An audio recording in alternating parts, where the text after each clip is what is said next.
கூட்டணியில் இருந்தபோது எடப்பாடி பழனிசாமியை பாராட்டி புகழ்ந்து தள்ளிய பாஜக மாநில தலைவர் அண்ணாமலை தற்போது டெண்டர் மூலம் முதலமைச்சரானவரை பழனிசாமி என கடுமையாக சாடியுள்ளார். அண்ணாமலையின் விமர்சனத்துக்கு பதிலடி தரும் வகையில் 2022 எடப்பாடியை அவர் புகழ்ந்த வீடியோ சமூக வலைதளங்களை அதிமுகவினர் பகிர்ந்து வருகின்றனர்.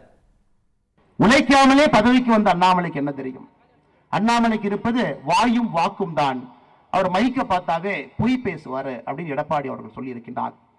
அதற்கு நான் கருத்து சொல்லவில்லை என்றால் தவறாக போய்விடும். நேர்மையை பற்றி, நாணயத்தை பற்றி எனக்கு நீங்கள் பாடம் எடுக்க வேண்டாம். அதே கொங்கு பகுதியில் அதே பக்கத்து மாவட்டத்தில் வந்தவன், அருமை பெருமை எல்லாம் எனக்கு தெரியும். கூவத்தூர்ல நடந்தது கட்சியினுடைய பொதுச் செயலாளரை தேர்ந்தெடுக்கக்கூடிய நிகழ்வா? கூவத்தூர் நடந்தது அலங்கோலம். ஒரு புரட்சி தலைவர் நடத்திய ஒரு கட்சி, தமிழகத்தில் திமுகவுக்கு மாற்றாக இருக்க வேண்டும் என்று தமிழக மக்கள் நினைத்த ஒரு கட்சி. கூவத்தூர்ல நீங்க என்ன அநியாயம் பண்ணீங்க?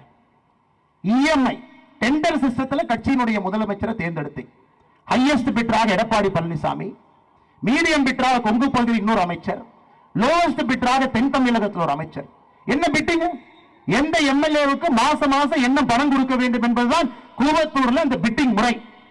அதன் பிறகு தவழ்ந்து காலில் விழுந்து பதவியை பிடித்து எடப்பாடி பழனிசாமி இந்த தன்மானமிக்க ஒரு விவசாயினுடைய மகனை பச்சையின்களே 10 ஆண்டு காலம் கையெழுத்து போட்டு ஒரு பைசா வாங்காத அண்ணாமலையை பற்றி சொல்வதற்கு எந்த விதமான அதிகாரம் கிடையாது.